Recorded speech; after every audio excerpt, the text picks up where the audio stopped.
வணக்கம். நிகழ்ச்சி மூலமாக உங்களை சந்திப்பதில் பெரும் மகிழ்ச்சி அடைகிறேன். வாழ்க்கையில் வெற்றி பயன் நோக்கி பயணம் செய்து கொண்டிருக்கிறீர்கள். இந்த பயணங்கள் நல்ல முறையில் வெற்றி பெற என் அன்பின் வாழ்த்துக்கள். நீங்கள் நல்லா இருப்பீங்க. இப்போ இருக்கிறத பார்க்கலாம் 1000 மடங்கு அதிகமாகும்படி நம்முடைய சேனைகளின் கர்த்தர் தாமே உங்களை ஆசீர்வதிப்பாராக. நல்லா கவனிச்சு பாருங்க. எல்லாருமே இன்னைக்கு வெற்றி பெற வேண்டும் என்று நிறைய பிளானோடு கூட வாழ்ந்து கொண்டிருக்கிறாங்க. நிறைய காரியத்தை சிந்திக்கிறாங்க. நான் உங்களுக்கு சொல்லுகிறேன், வாழ்க்கையில் வெற்றி பெறது ரொம்ப நல்லது பாருங்க, ரொம்ப முக்கியம்.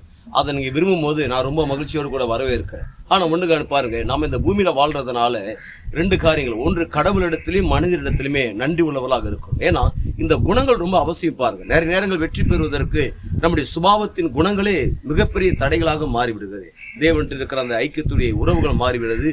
மனுஷங்கிட்ட இருக்கிற அந்த தொடர்புகள் கட்டாயி விடுகிறது. அதெல்லாம் என்ன ஆகுது என்றால் தனிப்பட்ட விதத்தில் நம்ம சோர்ந்து போய் டயர் ஆகிவிடும். நல்லா கவனிச்சு பாருங்கள். கடவுளிடத்திலும் மனிதனிடத்திலும் எந்த விதத்திலுமே நன்றி இல்லாமல் வாழும் பொழுது இந்த உலகத்தில் எந்த வெற்றியுமே அடைய முடியாது. கிடைப்பதெல்லாம் எமோஷன், கவலைகளும் கோபம் தான் நமக்கு வரும். இந்த கவலையும் கோபத்தை வச்சுக்கிட்டு வாழ்க்கையில ரன் பண்ணவே முடியாது, மேலே வர முடியும். இன்னைக்கு அநேகர் பாருங்க, ஏகப்பட்ட கவலைகள், ஏகப்பட்ட கோபத்தோடு டிராவல் பண்றாங்க.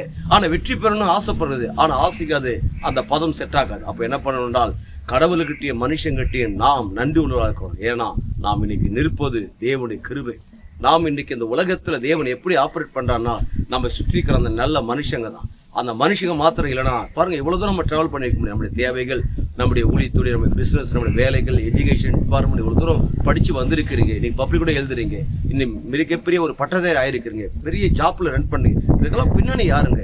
கடவுள் மனுஷனை ஏற்படுத்துகிறார். நாம் அவங்களோடு கூட நாம் நன்றி உள்ளவர்களாக இருப்போம். அதனால என்ன நடக்குது தெரியுங்களா? அப்படி இருக்கும் பொழுது இந்த நன்றியாகப்பட்டது வேற லெவலில் தேவன் கொண்டு போறார். அது எந்த லெவல் என்றால் ஒட்டுமொத்த உலக நாடுகளுக்கு நம் ஆண்டவராய் இயேசு கிறிஸ்து உங்களை கடன் கொடுக்கும்படியாக வைக்கிறார். நீங்கள் வற்றாத நீரூற்று போல இருப்பாய் என்று சொல்லி உங்களிருந்து விடைபெறுகிறேன். உங்க நண்பன் ரவி, பெரியபாளையம்.